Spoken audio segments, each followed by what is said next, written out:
अस्सलाम वालेकुम दोस्तों, लेट अली शो यू के एक और एपिसोड में आप सबको खुशामदीद। सोचा कि आज का प्रोग्राम ऑन खोसा के सैटिरिकल गाने से शुरू किया जाए, जो एक आईना उठा रहा है इस वक्त।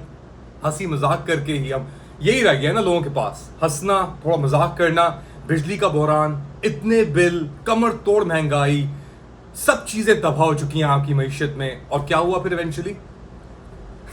ऑन खोसा को रात के अंधेरे में नामालूम अफराद ने उसके घर से उठा लिया। और हमें पता है नामालूम अफराद कौन है वो, और नामालूम तो नहीं है वो, हम जानते हैं कि ये जो सियासी इंतकाम की लहर चली हुई है इस मुल्क के अंदर, उसके पीछे कौन है, उसके पीछे कौन सा जनरल जो फतवे जारी करता है टीवी के ऊपर डिजिटल दहशतगर्दी के, और फिर उठाता है उन लोगों को जो तनकीद करते हैं मजाक के थ्रू, सैटायर के थ्रू। ये इनका लेवल है, ये इनका बेसिकली एक मयार आके अब रह चुका है, जो जिसको ये तोड़ने की, यानी छोड़ने की तो बहुत दूर की बात है, अपना दिमाग ही इंसान चेंज कर लेता है। कुछ नहीं हो रहा। क्या हो रहा है अब? आईटी सेक्टर पाकिस्तान का, जो ज्यादातर कराची के अंदर बेस्ड है, मेरे ख्याल 70 से 75% जो आईटी इंडस्ट्री है आपकी वो कराची में बेस्ड है, उनके अब बयानात आना शुरू हो गए हैं कि IT industry Pakistan is on the verge of collapse, यानी कोलैप्स के बिल्कुल आखिरी कोने पे खड़ी हुई है, क्योंकि 30 से 40% इंटरनेट स्पीड और कैपेसिटी मुल्क के अंदर गिर गई है। ये जो आप फायर वॉलिंग और इन सब चीजों की बात कर रहे हैं, इसका कोई आपको ख्याल नहीं था, सिर्फ तनकीद का आपको ख्याल है। आपकी इतना बुरा हाल हो गया आप लोगों का कि आपने अपनी तनकीद रोकने के लिए, बजा तनकीद रोकने के लिए, पूरे मुल्क की एक जो इमर्जिंग इंडस्ट्री थी, इंडिया, फिलीपींस, वियतनाम, कहां से कहां लेके निकल गए अपनी इंडस्ट्रीज को, और आप रिवर्स गियर, सीधा रिवर्स डालो, हेल विद एवरीथिंग, फाइबर, ये वो, आईटी कंपनीज जो भी काम कर रहा है, everyone is moving their operations outside of Pakistan, क्योंकि आप में ये सलाहियत थी आपकी। आईएमएफ के पैसे किधर हैं? जो लोन मिलना था आपको, जो अप्रूवल आई थी टीम अभी जुलाई के अंदर, ये जो विजिटिंग टीम गई है, किधर है? अगस्त के अंदर पैसे आने थे, बैलेंस ऑफ पेमेंट्स आ रही हैं आपकी, आपको $7 अरब देने हैं by the end of this year, no matter what. सब चीजें घुमाने के बाद भी किधर है वो पैसे? SIFC $25 अरब आने थे आपके पास, आपके दोस्तों से, गल्फ ममालिक से, वो पैसे किधर हैं? नहीं है वो पैसे भी। तो और क्या है अगर वो पैसे नहीं है? तशद्दुद है, बर्बरियत है, फैशिज्म है। और वो फैशिज्म किस तरीके से चल रहा है? एक तरफ तो ये कमेडियंस को उठा रहे हैं, इतना अरसा गुजर जाने के बावजूद भी। भाई बिजली का बहरान है इस मुल्क के अंदर, किस तरीके से कोई ये क्लेम कर सकता है कि बिजली का बहरान नहीं है पाकिस्तान के अंदर? अब इंटरनेट का बहरान है पाकिस्तान के अंदर। शाहजा फातिमा और ये सब लोग आके बातें करते हैं, कोई मसला नहीं, दुनिया में हर जगह फायरवॉल होती है। भाई दुनिया 5G पे आ रही है, जिसका मतलब है कि ये चीज यूं स्प्लिट सेकंड में आप सोचते हैं और चीज उधर होती है, और पाकिस्तान में आप जा रहे हैं डायल अप मोडेम स्पीड्स के ऊपर। ये आप लोगों की कैपेसिटी है, ये आपका हाल है। पाकिस्तान को, अफवाज पाकिस्तान और पाकिस्तानियों के दरमियान कोई भी दरार खड़ी करने नहीं देंगे। सबसे बड़ी दरारें तो आपने खुद ही खड़ी कर दी हैं। बचा क्या आप किसी के पास? एक गाना बनने ने गाया, एक सैटिरिकल वीडियो बनने ने बिठाई, उसको उठा लिया और गायब हो।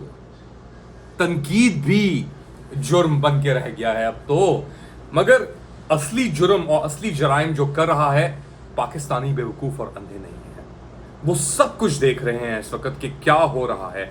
वो ये भी देख रहे हैं कि अडियाला जेल के अंदर जो आपने अपने सिक्योरिटी के एहलकार लगाए थे, उनको भी अब आप गिरफ्तार कर रहे हैं, उनको भी आप उठा रहे हैं। तो किस तरीके से ये चीज आगे चल सकती है कि आप जो जेलों के ऊपर बंदे आपने लगाए हुए हैं, उनके ऊपर आप लोगों को यकीन नहीं है। फैज हमीद को गिरफ्तार किया, उसके बाद 3 और बंदे आपने उसके उठा लिए। चलो सही है, वो तो अपनी अकाउंटेबिलिटी है। पहला ISI चीफ है जिसको इस तरीके से कोर्ट मार्शल हो रहा है करप्शन पे, और चीजों पे नहीं, करप्शन पे। What is going on?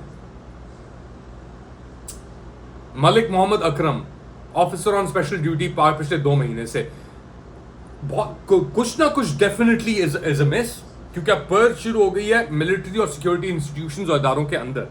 और सिक्योरिटी एजेंसीज ने, इंटेलिजेंस एजेंसीज ने, जो अडियाला जेल के डिप्टी सुपरिंटेंडेंट हैं मलिक मोहम्मद अकरम साहब, उनको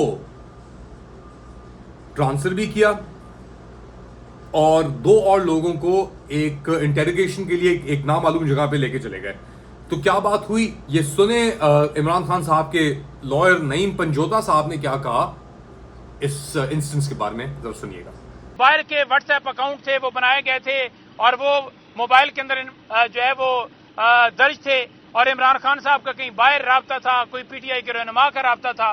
तो जितने मर्जी आप प्रोपेगेंडे कर लें, जितनी मर्जी आप हाइप क्रिएट कर लें, मैं आपको वाज़ेह करना चाहता हूं कि खान साहब की तबीयत के ऊपर पीटीआई के किसी एक वो कारकुन होता है ना, माड़ा सा और गरीब सा, किसी के ऊपर कोई असर नहीं है।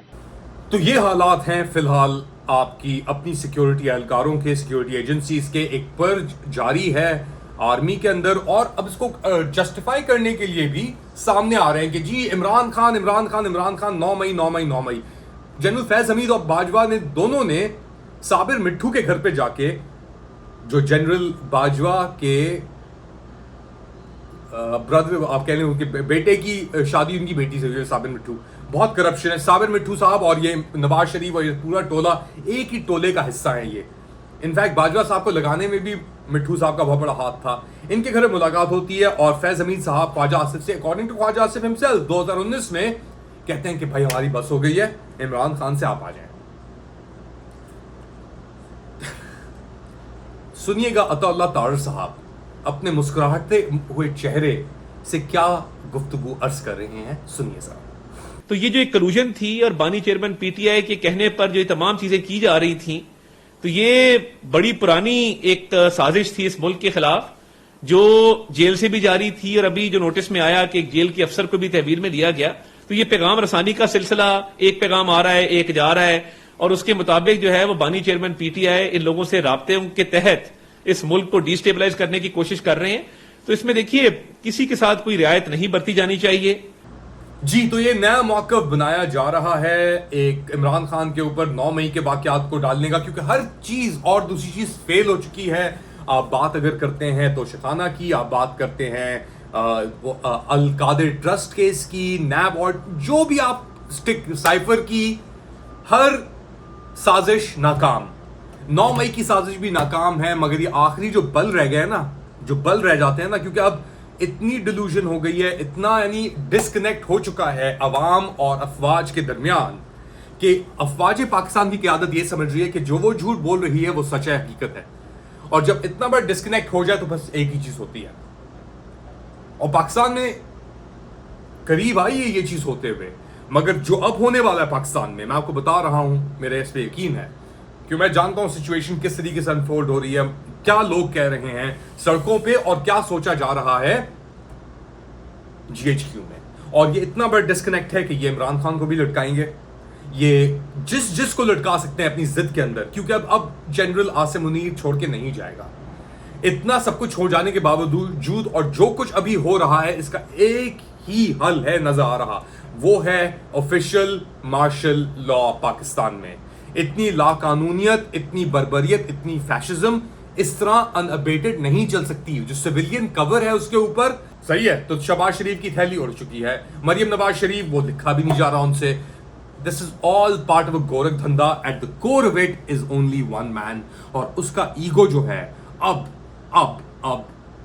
That's it. Martial law Pakistan के अंदर इनएविटेबल है, ये मेरा ख्याल है। I hope I am wrong. मैं हमेशा ये दुआ करता हूँ खुदा से कि जो मेरी विजन है, मेरा सर आपका विजन है नहीं, जो मुझे जो नजर आ रहा है सामने, मैं दुआ करता हूँ खुदा से कि या अल्लाह ये ना हो।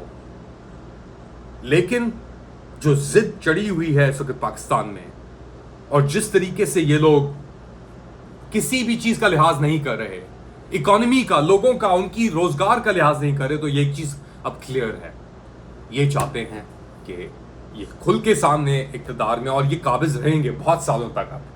अब ये लोग नहीं जाएंगे, ये इमरान खान को मारेंगे, एहतजाज होंगे, और लोग भी मरेंगे। मईशत की तो तबाही कर दी इन्होंने, मौत की घाट लाके उसे उतार दिया है, और क्या बचा? 250 मिलियन अवाम, 25 करोड़ अवाम।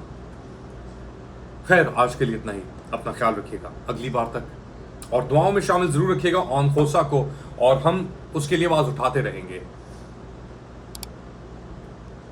मगर हमारे मुल्क के लिए आवाज कौन उठाएगा? अल्लाह हाफिज।